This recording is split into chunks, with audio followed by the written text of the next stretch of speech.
오늘의 주요 뉴스입니다. 오늘 오전 현대 프리미엄 아울렛 대전점에서 원인을 쏘는 폭발과 함께 큰 불이 발생했습니다. 안타깝게 직원 7명이 숨진 가운데 내부 수색 작업이 계속되고 있습니다. 윤석열 대통령은 이른바 비속어 논란에 대해 동맹을 훼손한 보도였다며 진상규명을 해야 한다고 밝혔습니다.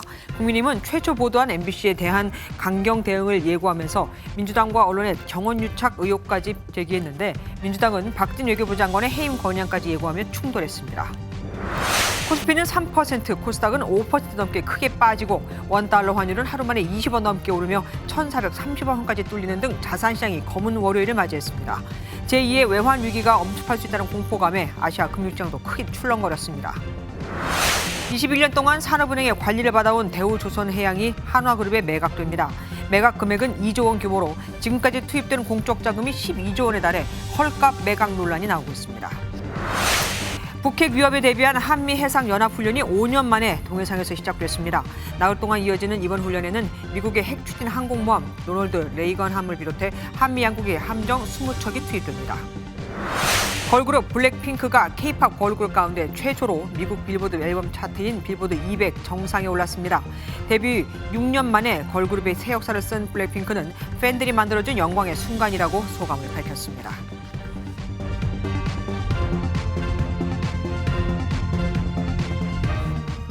블랙 먼데이, 검은 월요일은 1987년 10월 19일 뉴욕 증시 주가가 22.6%나 한꺼번에 빠진 사건을 말합니다.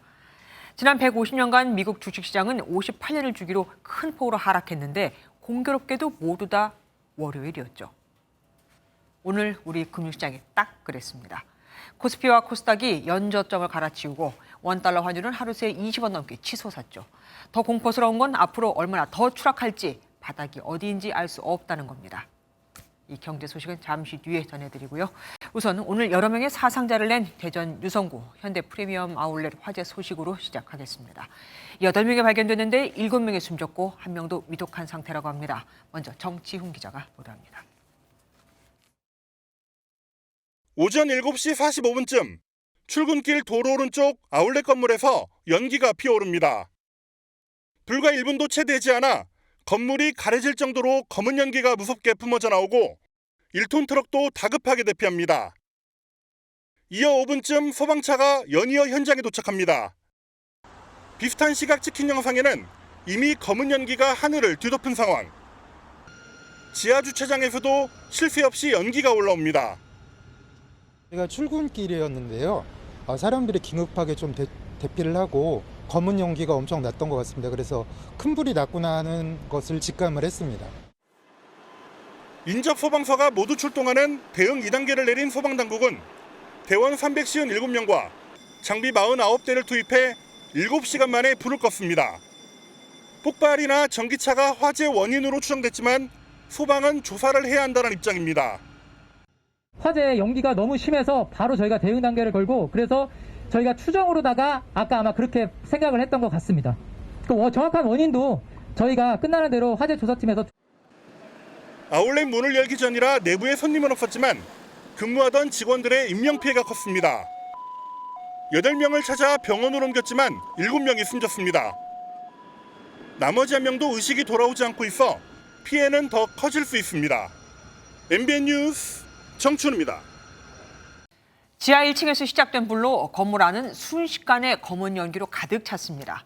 앞이 안 보여 차를 버릴 수밖에 없을 정도였다는데 그게 불과 30초 만이었습니다. 보통 이런 건물에 하역장이나 박스 분리하는 곳은 지하에 있죠. 대부분의 피해자가 여기서 일을 하고 있었습니다. 윤기란 기자가 보도합니다. 불은 아울렛 건물 지하 주차장 1층에서 시작된 것으로 추정됩니다. 지하 1층에 있다 필사적으로 탈출한 직원은 건물 안이 검은 연기로 가득 차는데 불과 30초 정도밖에 걸리지 않았다고 말합니다. 셀파이프 소리가 빵빵빵빵 나갖고 바로 앞에서 훅 갈았는데 냄새가 그냥 캐캐 묵은 게 그래서 그냥 나오게 됐죠. 이곳으로 내려가면 지하 주차장과 물류 하역장이 나오는데요. 화재 당시 미처 빠져나오지 못한 8명은 이곳 지하 1층에서 택배 하역과 청소, 방제 작업을 하는 근로자들로 확인됐습니다. 급박한 상황에 자신의 차량도 두고 나온 근로자들은 밖으로 나와서야 아직 나오지 못한 동료가 있다는 걸 알게 됐습니다. 불나는 거 확인이 돼서 연락이 안 되고 빨리 대피하라고 했는데 연락이 그 다음에 안 되는 거예요. 결국 탈출하지 못한 동료들은 지하 1층의 각기 다른 장소에서 이미 숨진 채 발견되거나 병원으로 옮겨졌지만 목숨을 잃었습니다. 일부 화재 목격자들은 지하 주차장에 있는 전기차 충전소에서 불이 났다고 증언했지만 확인되지 않았습니다. 경찰과 소방당국은 건물 안 연기 제거 작업을 마치는 대로 불이 난 원인을 찾아낼 방침입니다. MBN 뉴스 윤기란입니다. 이번 화재로 큰 인명피해가 난 건 지하 하역장에 쌓아둔 종이박스와 의류 등이 불쏘시개 역할을 했기 때문입니다. 이미 이 지하 주차장이 화재 시에 위험하다는 민원이 여러 번 제기됐었다고 하는데 불이 난 지하 하역장은 평소 어떤 모습이었을까요? 저희 취재진이 불이 나기 전에 영상을 입수했습니다. 안진우 기자가 보도합니다. 불이 나기 전 현대아울렛 지하 주차장의 모습입니다. 주차장으로 들어서자마자 압축된 폐 종이박스가 잔뜩 쌓여 있습니다. 한눈에 봐도 엄청난 양입니다. 지게차 운반대 위에 쌓여 있는 것으로 볼 때 재활용 종이박스를 모아둔 것으로 보입니다. 그런데 바닥을 자세히 보니 차량을 유도하는 화살표가 그려져 있습니다. 폐기물 적재장이 아니라 차량이 통행하는 구역에 방치된 것으로 보입니다. 주차선이 그어진 주차구역에도 종이박스가 쌓여 있습니다. 면화류로 제조된 의류라든지 종이박스 등은 화재가 발생하면 불길이 빠르게 번지는 그 특수 가해물로 분류가 됩니다. 전기차 충전구역도 눈에 들어옵니다. 충전 중인 전기차 옆으로 수백 개의 종이 상자가 탑처럼 쌓였습니다. 작업자들은 평소에도 지하 주차장 곳곳이 이런 모습이라고 말합니다. 화장에는 다 이렇게 쌓여있어요. 쌓을 데가 없으니까. 소방당국은 지하 주차장 곳곳에 적재된 의류와 종이박스 등이 타면서 연기와 유독가스가 뿜어져 인명피해가 커진 것으로 보고 있습니다. 물건을 싣고 내리는 그 물건들이 상당히 많았습니다. 그러다 보니까 이게 급격하게 연소가 된. 지하 주차장 곳곳에 방치된 종이박스 등이 화재 시 위험하다는 민원이 수차례 제기됐지만 그대로 방치됐고 결국 큰 인명피해를 낸 것으로 보입니다. MBN 뉴스 안진우입니다. 진화는 됐지만 소방당국은 내부에 사람이 더 있을 가능성을 염두에 두고 수색 작업을 벌이고 있습니다. 현장 연결해 보겠습니다. 김영현 기자, 현장 상황 어떻습니까? 네, 저는 대전 현대아울렛 화재 현장에 나와 있습니다. 한때 맹렬하게 뿜어져 나왔던 연기는 이제는 완전히 멈춘 상태입니다. 소방당국이 불이 난 건물 지하 1층에서 오전에 실종자 2명을 발견한 데 이어 오후에도 5명을 추가로 찾아냈지만 모두 숨졌습니다. 이 중에 3명은 화물용 승강기에서 발견됐는데 탈출하다 사망한 것으로 보여 안타까움을 더하고 있습니다. 나머지 1명은 병원에서 치료를 받고 있지만 현재 의식이 없는 것으로 알려졌습니다. 소방당국은 내부에 사람이 더 있을 가능성을 두고 수색 작업을 이어가고 있습니다. 불은 발생한 지 7시간 만에 완전히 꺼졌습니다. 맹렬한 연기와 열기로 접근 자체가 어려웠고 여기에 인화성이 강한 의류와 상자 등의 적재물까지 많아 진화에 큰 어려움을 겪었습니다. 배연차 4대를 투입하면서 내부 연기가 조금씩 빠져 실종자 수색에 속도가 붙었습니다. 해당 사업장은 지난 6월 소방 점검을 받았는데 24건의 사항이 적발돼 시정 조치를 받은 것으로 알려졌습니다. 소방당국은 정확한 화재 원인을 파악하기 위해 경찰과 국가수 등과 함께 내일 오전 10시 합동 감식을 벌일 예정입니다. 지금까지 대전 현대아울렛 화재 현장에서 MBN 뉴스 김영현입니다. 순방 중 비속어를 썼다는 논란에 윤석열 대통령이 정면 돌파를 택했습니다. 사실과 다른 보도는 동맹을 훼손해 국민을 위험에 빠뜨린다며 진상이 더 확실하게 밝혀져야 한다고 했죠. 하지만 그 진상은 대통령이 제일 잘 알겠죠. 윤 대통령은 본인이 비속어를 사용했는지 여부는 언급하지 않았고 대통령실은 윤 대통령의 발언 중 바이든 발음 여부 외에 국회를 향해 이 XX라는 말을 했는지에 대해서도 입장이 없고 확정 지을 수도 없다고 밝혔습니다. 황정 기자가 보도합니다. 해외 순방 뒤 첫 출근길 문답에 나선 윤석열 대통령은 이른바 비속어 논란에 대해 동맹을 훼손한 보도라고 비판했습니다. 자국 국민의 생명과 안전을 지키는 데는 동맹이 필수적입니다. 사실과 다른 보도로서 이 동맹을 훼손한다는 것은 국민을 굉장히 위험에 빠뜨리는 일이다. 또 진상이 더 확실하게 밝혀져야 한다면서 추가적인 조사도 예고했습니다. 대통령실도 특정 단어가 쓰였는지 객관적으로 확인하기 위해 순방 중 13시간을 허비해야 했다며 강경한 입장입니다. 순방 외교와 같은 국익을 극대화하기 위한 총성 없는 전쟁에서 허위 보도는 악영향을 미칠 수 있다. 앞서 윤 대통령이 바이든이 아니라 날리면이라 말했다고 했던 대통령실은 국회를 향해 한 EXX라는 말 역시 입장을 밝히지 않겠다. 그 말을 했다고 100% 확정할 수는 없다고 밝혔습니다. 외교안보라인 교체 요구에 대해서도 한일 정상회담과 한미 환담 성과를 충분히 설명했다고 일축했습니다. 대통령실은 국정감사를 앞두고 비속어 논란이 더욱 확산되면 국정에 부담이 될 수 있다고 보고 정면 돌파를 택한 것으로 풀이됩니다. MBN 뉴스 황지연입니다. 국민의힘도 대통령실과 보조를 맞추며 반격에 나섰습니다. 대통령의 비속어 논란을 처음 보도한 MBC를 문제 삼았는데 특히 논란의 영상이 보도되기 전에 이미 민주당의 관련 내용을 언급했다며 정언 유착 의혹을 제기했습니다. MBC 노조가 방송도 전에 민주당이 이 영상 내용을 어떻게 알았냐고 문제를 제기했거든요. 김현 기자가 보도합니다. 국민의힘 주호영 원내대표는 MBC가 제대로 된 사실 확인 없이 자의적이고 자극적 자막을 입혀 보도했다고 주장했습니다.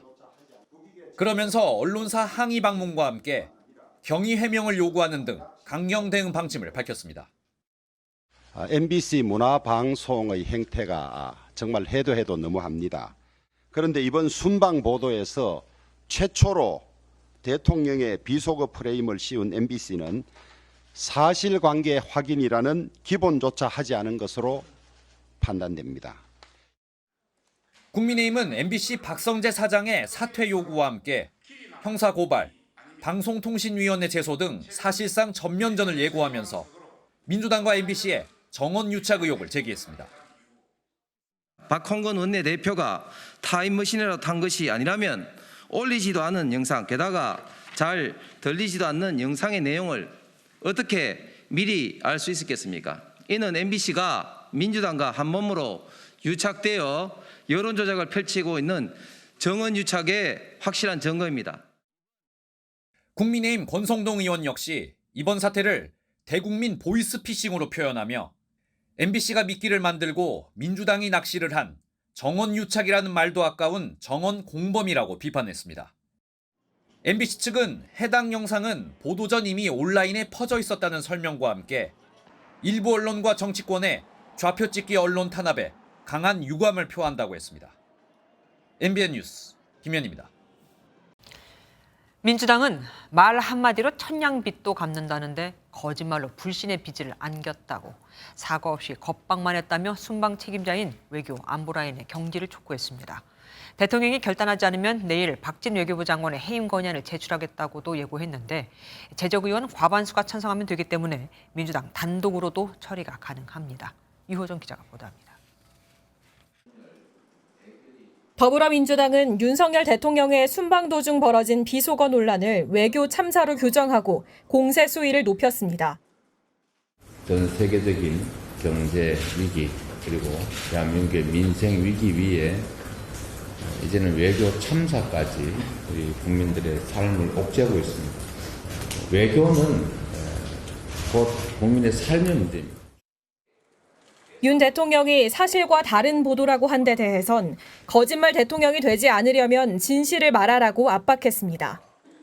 민주당은 내일 의원총회를 거쳐 박진 외교부 장관 해임 건의안도 발의하기로 했습니다.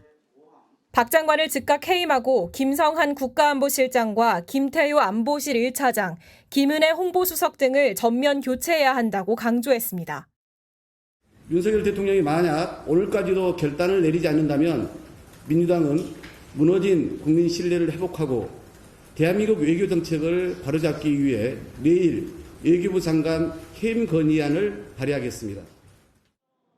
장관 해임안이 발의되면 72시간 안에 본회의 투표에 붙여지는데 재적 의원 과반 찬성으로 의결되는 만큼 169석인 민주당의 단독 처리도 가능합니다. MBN 뉴스 유호정입니다.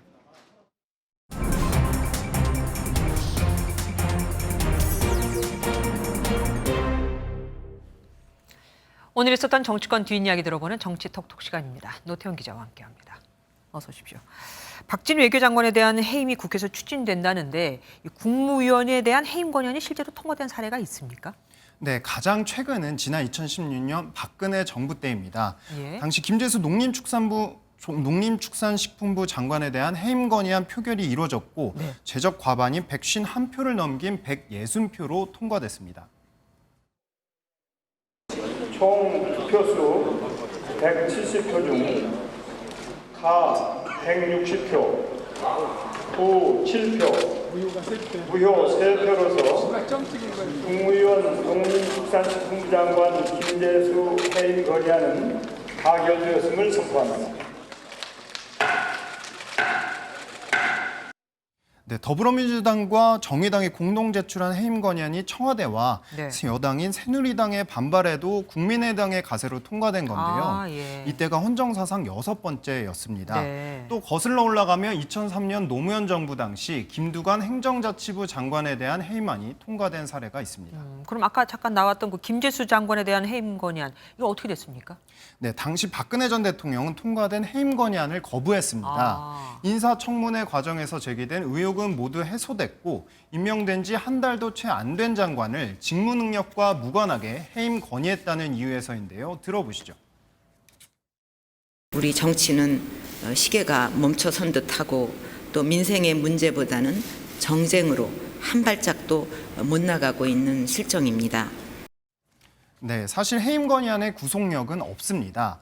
다만 과거 해임안이 통과됐을 때 해당 국무위원들은 대통령의 만류에도 스스로 물러났습니다. 하지만 김재수 장관은 해임 건의안 이후에도 약 10개월간 장관직을 계속 수행했는데요.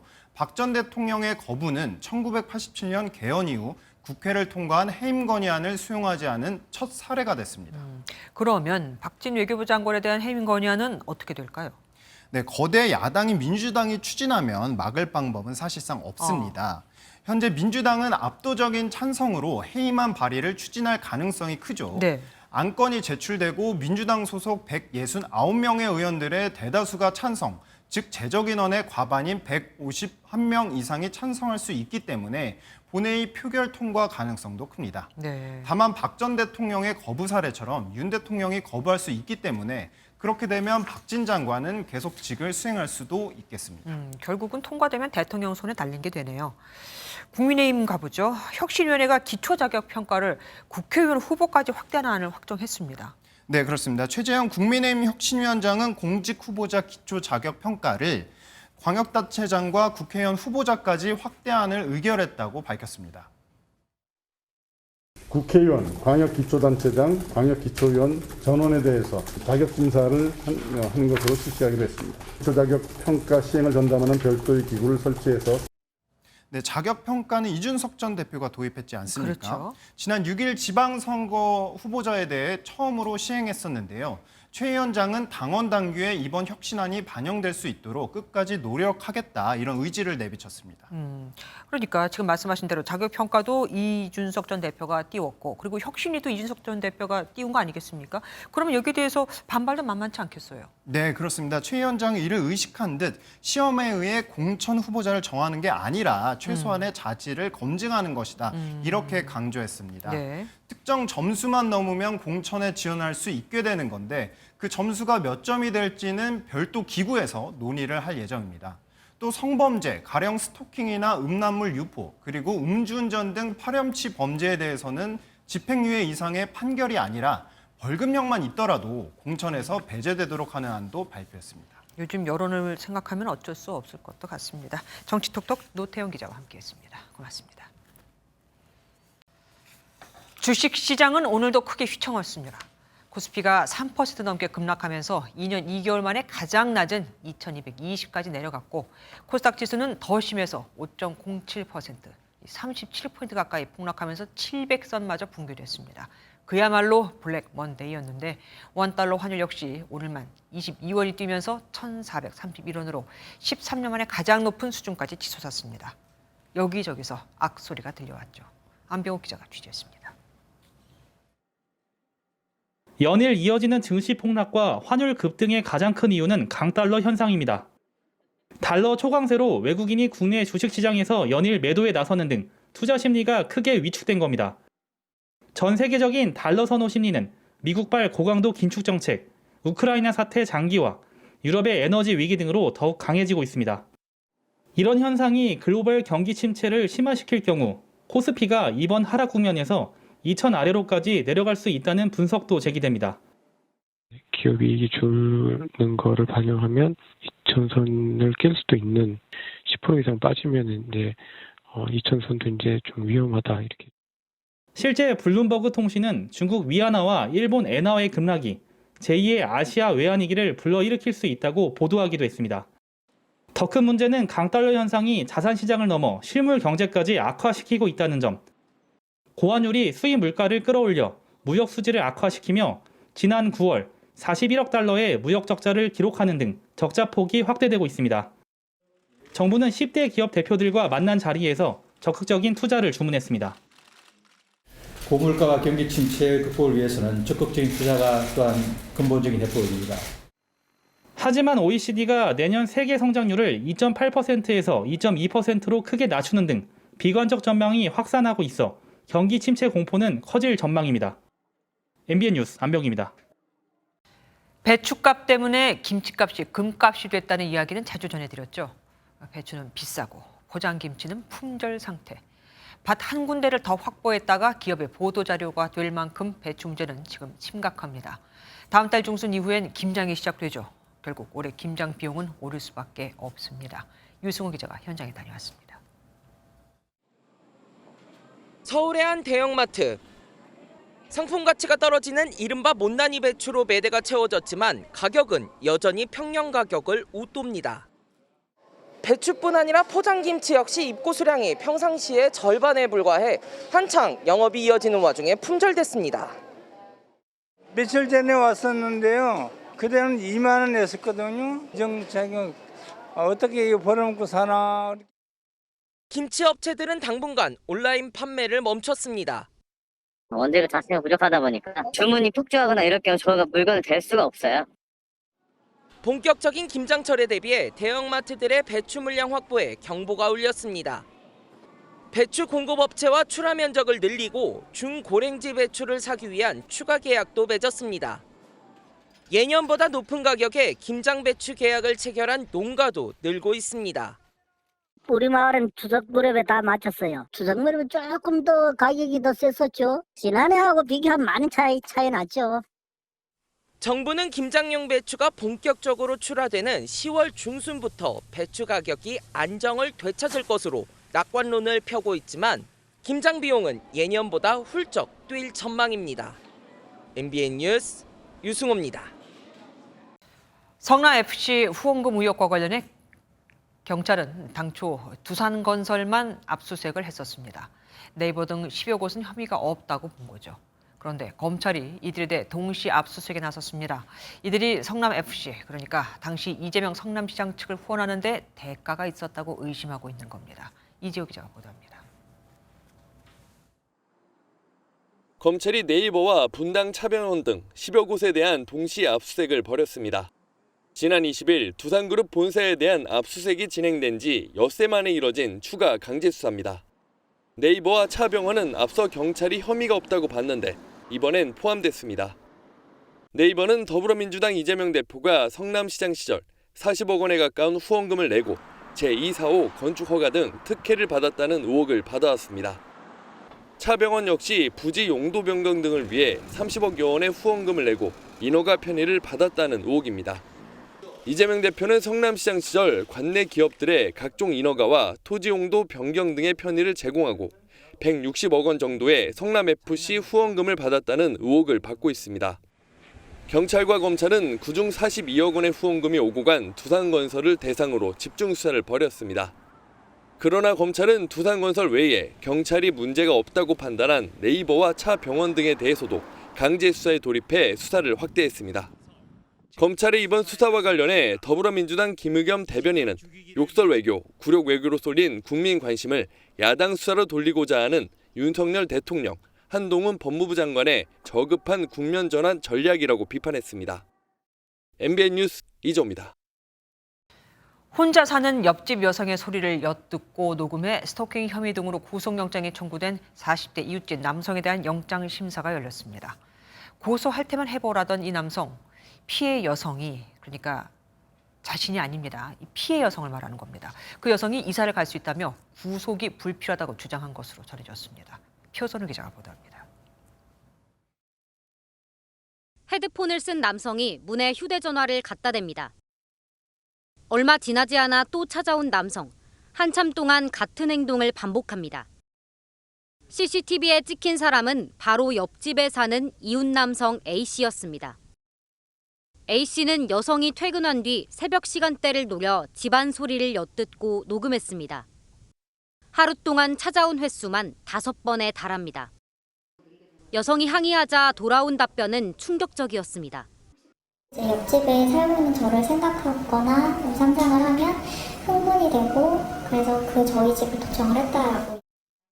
돈을 줄 테니 이사를 가라며 적반하장 태도를 보이던 A씨는 고소할 거면 하라며 말을 바꿨습니다. 결국 여성은 A씨를 고소했고 경찰은 주거침입과 스토킹 처벌법 위반 등 혐의로 A씨에 대한 구속영장을 신청했습니다.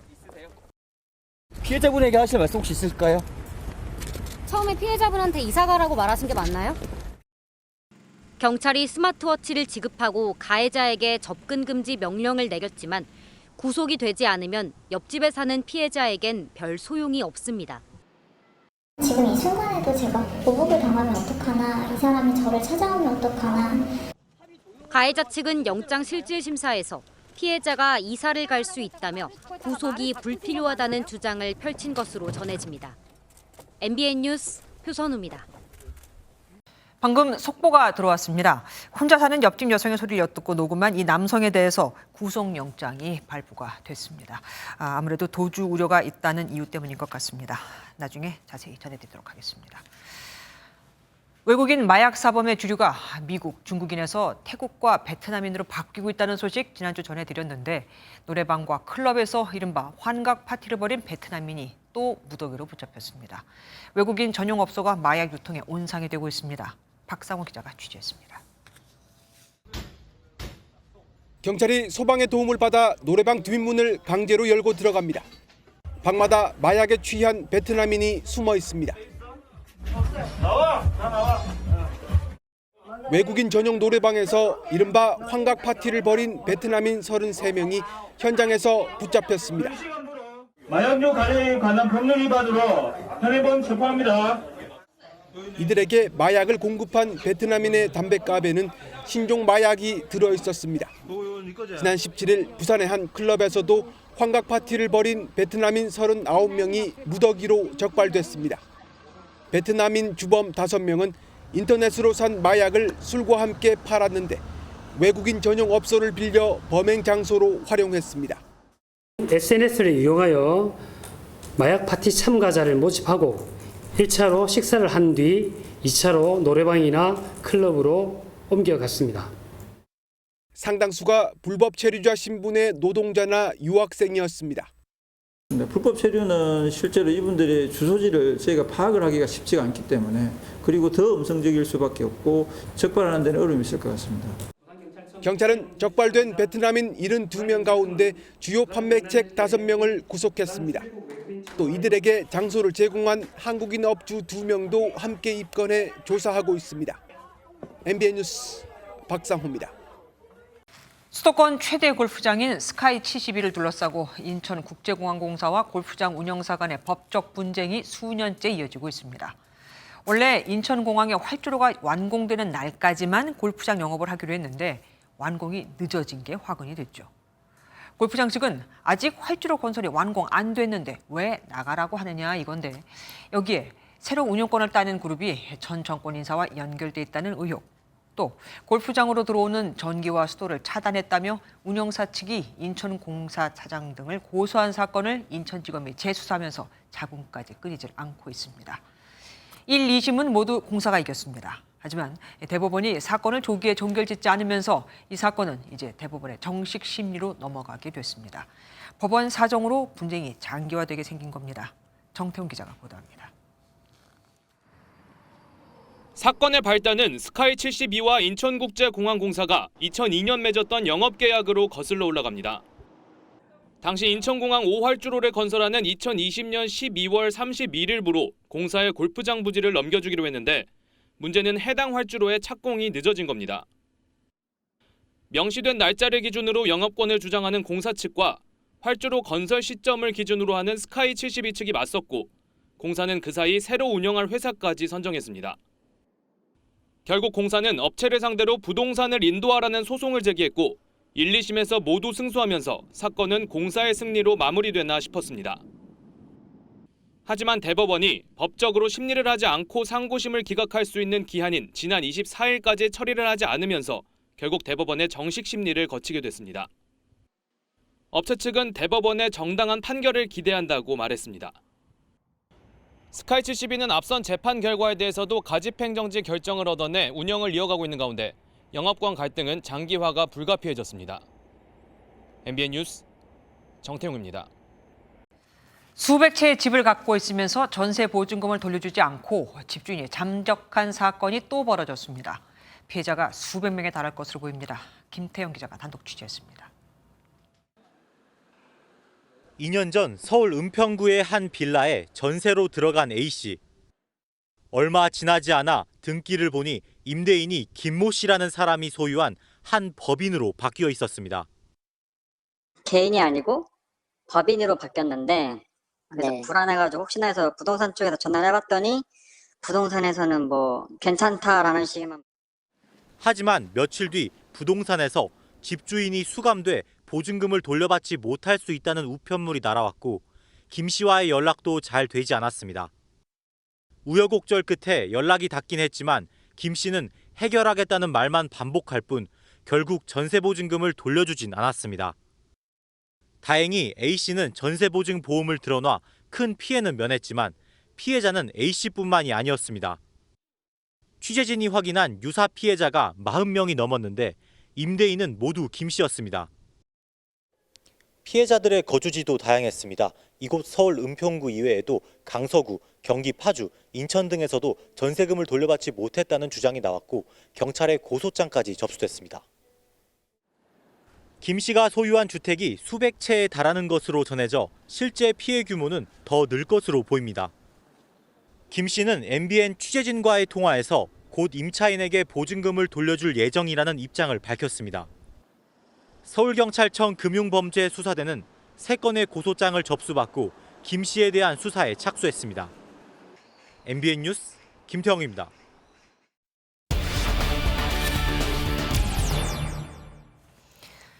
요즘 전세 때문에 곤란 겪는 분들은 앞서 전해드린 이 피해자 사례 말고도 훨씬 더 많습니다. 경찰도 전담본부를 설치해서 전세 사기를 수사하고 있지만 수법은 갈수록 다양해지고 피해를 본 서민들은 계속 늘고만 있습니다. 어떤 유형의 사기가 있는지, 예방법은 뭔지 민경현 기자가 알아보겠습니다. 어서 오십시오. 경찰이 이렇게 전담본부를 설치할 정도면 확실히 전세 사기 사건이 많이 늘고 있나 봅니다. 네, 경찰이 오늘 브리핑을 열고 지난 2달간의 특별 단속 결과를 발표했는데요. 전세 사기 163건, 348명을 검거했습니다. 네. 지난해 같은 기간하고 비교하면 검거된 인원이 무려 6배 가까이 늘어난 겁니다. 최근 부동산 시장이 얼어붙으면서 주택 가격이 큰 폭으로 하락했잖아요. 네. 이 때문에 매매가하고 전세가가 비슷해지는 이른바 깡통주택이 속출하면서 전세 관련 사기도 늘어난 겁니다. 가장 흔했던 사기 유형은 어떤 게 있었습니까? 네, 결론부터 말씀드리면 허위로 전세 자금을 대출받는 허위 보증보험 유형이 전체의 절반 넘게 차지했는데요. 인터넷에서 고수익 알바, 당일 현금 지급 이런 광고 종종 볼 수 있잖아요. 네. 이렇게 사람을 모아서 이들의 명의로 가짜 전세 계약서를 작성하고 은행에서 대출을 받는 수법입니다. 부동산을 담보로 대출해 줄 때 은행이 현장 실사를 한다든지 이런 실질적인 심사를 잘 안 한다는 점을 노린 사기인데요. 실제로 부산에서는 금융기관 직원까지 가담해서 19개 은행에서 50억 원의 대출금을 가로챈 일당이 검거되기도 했습니다. 네. 검찰은 금융권의 대출 심사를 강화하는 방안을 정식으로 요청할 계획입니다. 집주인한테 보증금을 떼었다는 사람들을 보면 집주인이 애당초 돈을 줄 마음이 없었던 경우가 참 많은 것 같더라고요. 그러면은 이런 사기범들 이번에 얼마나 검거됐습니까? 네, 아까도 잠깐 말씀드렸죠. 부동산 시장 위축으로 매매가하고 전세가가 거의 비슷해지는 깡통주택. 이를 노린 사기도 말씀하신 대로 늘었습니다. 네. 충북 진천에서는 신혼부부인 피해자에게 전세 보증금을 자신한테 주면은 이 돈으로 집을 사서 임대를 다시 해주겠다. 이런 식으로 속여서 2억 원을 받은 뒤 잠적한 일당이 붙잡혔고요. 돈도 없이 전세 보증금만으로 주택을 무려 52채나 매수해서 55명에게 전세를 내준 뒤 보증금을 반환하지 않은 사건도 있었습니다. 네. 당시 가로챈 금액이 100억 원이 넘었습니다. 어휴. 이외에도 불법 부동산 중개나 서류의 권리 관계를 허위로 고지하는 사기 유형도 있었습니다. 안 그래도 부동산 때문에 힘든데 정말 이렇게 전세 사기까지 횡행하니 큰일 났습니다. 이런 사기를 피할 수 있는 예방법은 어떤 게 있을까요? 네, 소비자분들 입장에서는 깡통 전세 사기를 어떻게 피할 수 있느냐 이게 가장 궁금하실 텐데요. 네. 일단 전문가들은 전세가율, 그러니까 매매가 대비 전세가 비율을 볼 필요가 있다고 합니다. 전세가율이 너무 높은, 그러니까 80%가 넘는 매물은 피하는 게 좋다는 조언입니다. 또한 전세를 얻을 때는 반드시 꼭 전세 보증보험에 가입하라고 강조합니다.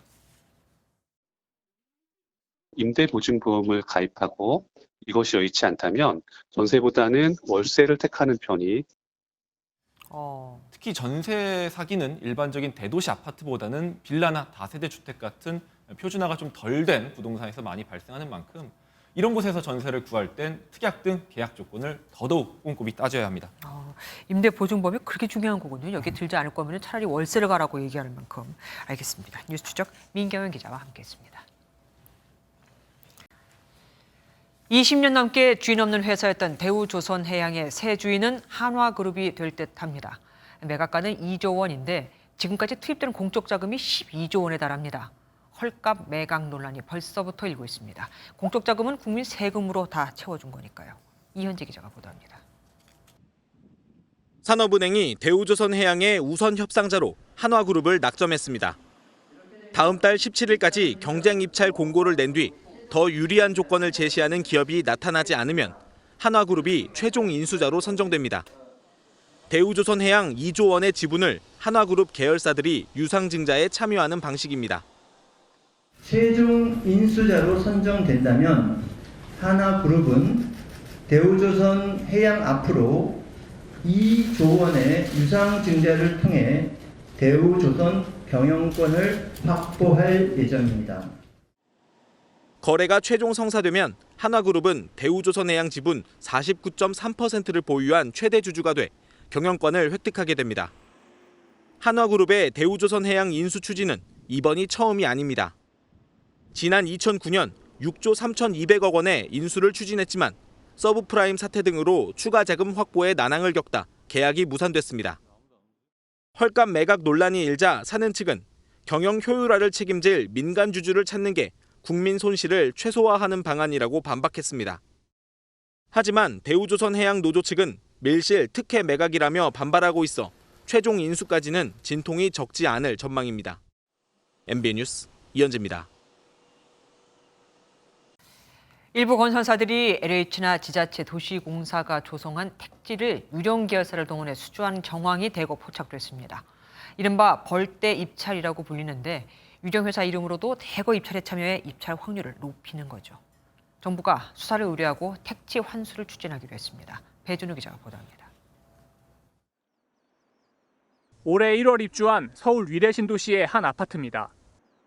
지난 2016년 LH가 택지에 대한 추첨 입찰을 진행했는데 200대 1이 넘는 높은 경쟁률을 기록했습니다. 그런데 그중엔 위장 계열사로 의심되는 업체도 여러 곳 있었습니다. 이곳에 입찰에 성공한 건설사는 계열사와 함께 16개 업체로 입찰을 시도해 입찰 확률을 16배나 높였다는 의혹을 받고 있습니다. 위장 계열사나 페이퍼 컴퍼니를 동원해 수주 확률을 높이는 이른바 벌떼 입찰인데 수십 개로 업체를 늘리기도 합니다. 국토교통부 조사 결과 지난 5년간 LH가 분양한 공공택지 3곳 중 한 곳은 수십 개의 계열사를 보유한 호반과 대방, 우미 등 5개 건설사가 낙찰받았던 것으로 드러났습니다. 특히 택지 업무를 소속 직원이 아닌 모기업이 수행하거나 급여를 모기업에서 지급하는 등 81개사 111개 필지에서 의심 정황이 포착됐습니다. 정부는 위반 업체를 경찰에 수사 의뢰하고 택지를 환수하는 조치에 나섰습니다. 계약을 해지를 하겠습니다. 그러면 토지가 환수되게 되어 있고요. 이 부당 이득에 대해서는 금액적으로 환수하는 조치를 저희들이 취하겠습니다. 하지만 토지 계약 당시 자격을 갖추지 못했다는 것을 입증해야 하는 등 혐의 입증에 어려움이 적지 않아 실효성에 의문을 제기하는 목소리도 나옵니다. MBN 뉴스 배준우입니다. 북한 도발에 대비해 한미 동맹의 강력한 의지를 보여주기 위해서 마련된 한미 해상 연합 훈련이 동해에서 나흘간 진행됩니다. 5년 만에 이뤄진 이번 훈련에는 미국의 핵 추진 항공모함 로널드 레이건호를 비롯해 한미 양국의 함정 20척이 투입됩니다. 신동규 기자가 보도합니다. 성조기를 든 장병들의 환송을 받으며 로널드 레이건호가 부두에서 점차 멀어집니다. 놀란 바크하우스 주부산 미국 영사가 트위터에 공개한 한미 연합훈련 시작 모습입니다. 동해상에서 29일까지 나흘간 이어질 이번 훈련엔 한미 양국에서 20척이 넘는 함정이 동원됐습니다. 한국 측에서 이지스 구축함인 서해 류성룡함과 문무대왕함, 미국 측에서 유도미사일 순양함인 챈슬러스비람 등 항모 강습단이 나섰습니다. 윤석열 정부 들어서 확장 억제 전략을 무력식 성격이 아니라 실전적 준비태세 일환으로 시작을 하게 된 것 같고, 한미 양국은 이번 훈련을 통해 북한 도발에 대비한 연합작전 수행 능력을 끌어올릴 계획입니다. 일각에선 연합훈련 맞대응으로 북한의 잠수함 발사 탄도미사일 SLBM 도발 가능성도 제기됩니다. 우리 군은 해당 지역을 포함해서 관련 시설 활동들에 대해서 면밀히 추적, 감시하고 철저한 대비 태세를 유지하고 있습니다. 북한의 7차 핵실험이 임박했다는 전망이 나오는 가운데 이뤄진 이번 훈련은 한미 양국의 굳건한 확장 억제 의지를 보여준다는 평가입니다. MBN 뉴스 신동규입니다. 윤석열 대통령이 중국이 대만을 공격하면 북한이 도발할 가능성이 크고 그럼 강력한 한미 동맹으로 대응하는 게 최우선이라고 밝혔습니다. 미국의 대만 방어를 한국이 지원할지 즉답을 피하는 동시에 한반도 정세 변화에 무게를 둔 겁니다. 김순철 기자가 보도합니다. 윤석열 대통령은 미국 CNN과의 인터뷰에서 중국이 대만을 공격하면 미국의 대만 방어를 지원할 것이냐는 질문에 그렇다면 북한도 도발할 가능성이 높아 한미동맹으로 대응하는 것이 최우선 과제가 될 것이라고 답했습니다. Military conflict around Taiwan, there would be increased possibility of North Korean provocation. For, in that case, the top priority for Korea and the U.S. 주한미군이 대만을 방어하면 전력상 공백을 틈타 북한이 도발할 수 있다는 점을 언급한 것입니다. 앞서 지난 18일 조 바이든 미국 대통령은 한 방송에서 중국의 대만 침공 시 미군이 방어하겠다고 밝힌 바 있습니다. 또한 윤 대통령은 미국이 한반도의 평화와 대만 해협의 자유로운 항행 보장 가운데 무엇이 우선하는지에 대해선 즉답을 피했습니다. and are to be defended by the U.S. together with their allies and partners. So therefore, I would say that both issues have significant importance. 지난달 방한한 미국 펠로시 하원 의장을 만나지 않은 건 개인적인 휴가의 중요성을 알고 펠로시 의장이 전화상으로 이해를 했다고 밝혔습니다. MBN 뉴스 김순철입니다.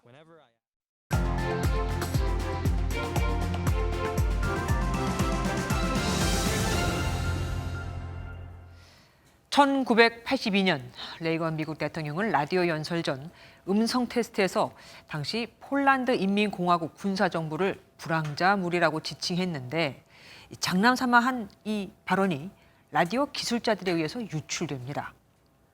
이 사건 뒤 백악관 출입기자협회 회원들은 앞으로 준비되지 않은 대통령의 비공식 발언은 게재하지 않기로 합의를 하죠.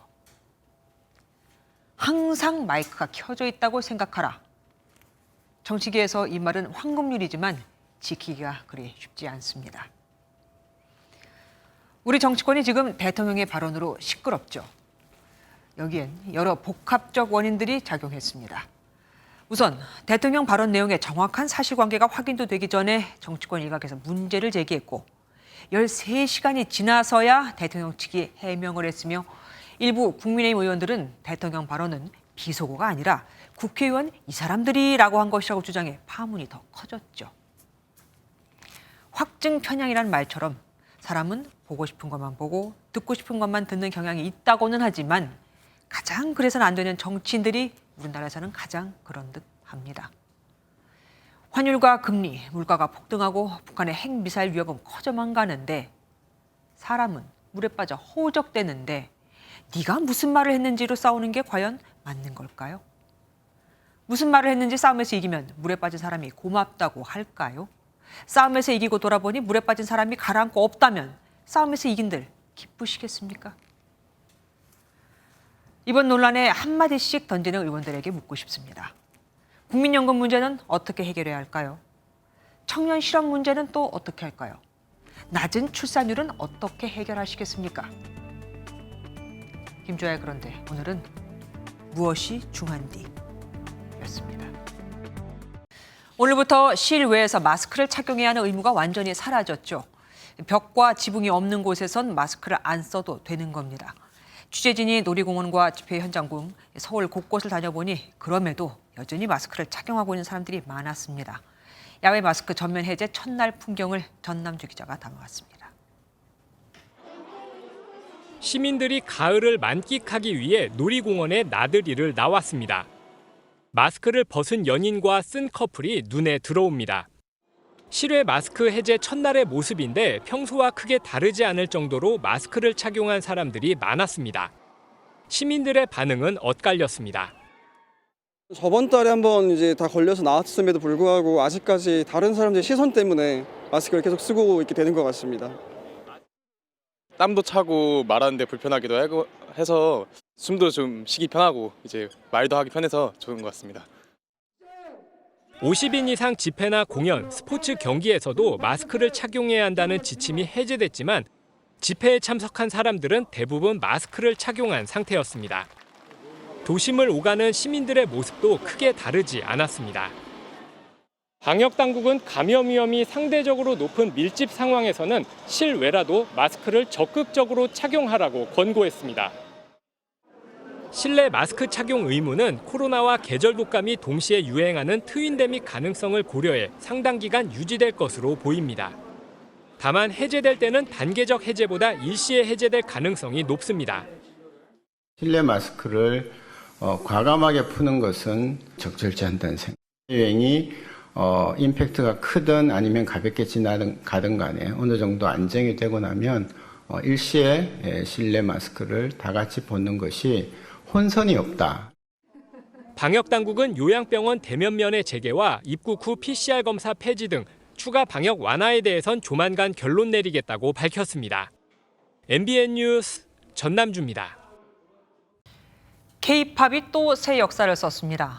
이번엔 블랙핑크가 K-팝 걸그룹 최초로 미국 빌보드 앨범 차트인 빌보드 200 정상에 올랐는데요. 세계를 홀린 매력이 뭔지 정선민 기자가 소개해드립니다.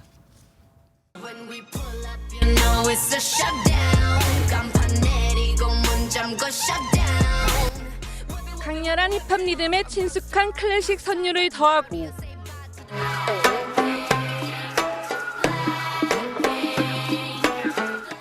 검은고의 전통악기 사운드를 더하는 등 블랙핑크가 야심차게 내놓은 정규 2집 봄핑크. 미국에서만 10만 장의 앨범을 팔아치우며 빌보드 앨범 차트인 빌보드 200 정상에 올랐습니다.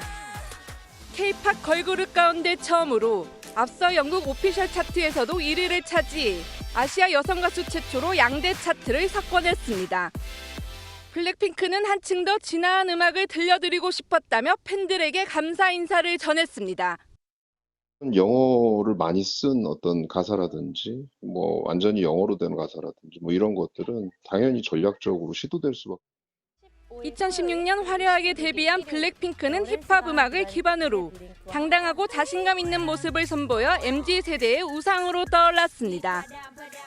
4인 4색의 멤버 모두 음악뿐 아니라 패션 업계도 주름 잡고 있으며 UN 지속가능 발전 목표 홍보대사로 활동하는 등 선한 영향력을 전파하고 있습니다. We must seize this moment and take actions to create a world that is more sustainable and leave no one behind. 다음 달 서울을 시작으로 초대형 월드 투어에 나서는 블랙핑크가 단체 활동을 중단한 BTS의 뒤를 이어 K-팝 선두에 설지 주목됩니다. MBN 뉴스 정설민입니다. 약 1m에 달하는 크기, 그리고 검정색 깃털.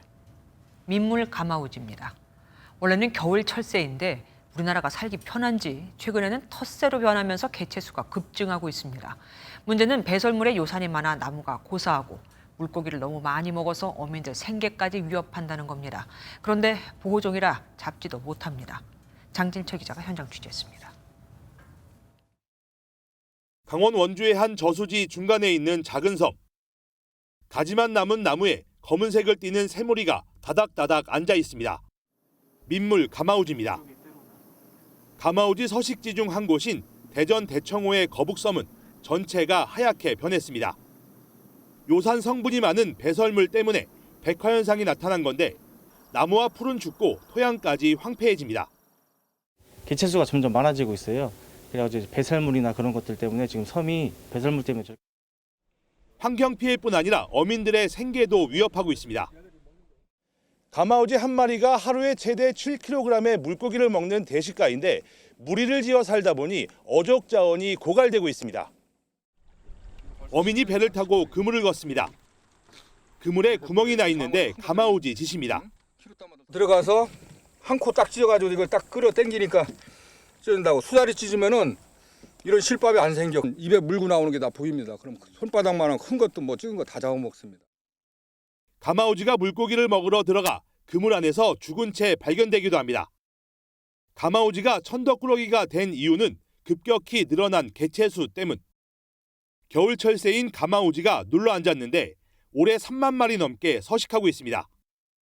겨울 기온이 높아져 남쪽 나라로 갈 이유가 없어진 데다 가마우지가 좋아하는 깊고 넓은 호수가 많아 텃새가 된 겁니다. 상황이 이렇자 환경부가 가마우지 수 줄이기에 나섰습니다. 가지를 제거해 둥지 형성을 억제하고 허수아비를 설치해 서식지에서 쫓아내는 방법입니다. 하지만 피해 어민들과 지자체는 유해조수 지정 필요성에 입을 모읍니다. 제대로 죽이려면 그네를 다 죽여야 되겠지만 그게 지금 안 되다 보니까. 텃새가 된 가마우지와 주민들이 공존할 수 있는 현실적인 대책을 찾을 때입니다. MBN 뉴스 장진철입니다. 이탈리아에서 100년 만에 극우 지도자가 나올 것으로 보입니다. 출구조사대로 우파 연합이 승리하면 조르자 멜로니 이탈리아 형제들 대표가 자국 사상 첫 여성 총리이자 2차 대전 후 첫 극우 성향 총리가 되거든요. 31세에 최연소 장관을 했던 인물인데 극우 세력이 득세하는 건 이탈리아뿐만이 아닙니다. 고정수 기자가 보도합니다. 이탈리아 공영방송의 총선 출구조사는 극우 정당의 승리를 가리켰습니다.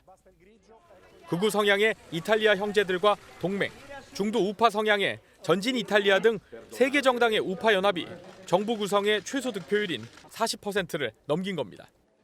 이중 총리직은 최대 26%를 득표한 이탈리아 형제들의 조르자 멜로니 대표가 차지할 전망입니다. It is unprecedented because we have never had a woman as prime minister, and we have never had in the history of the republic such a right-wing prime minister.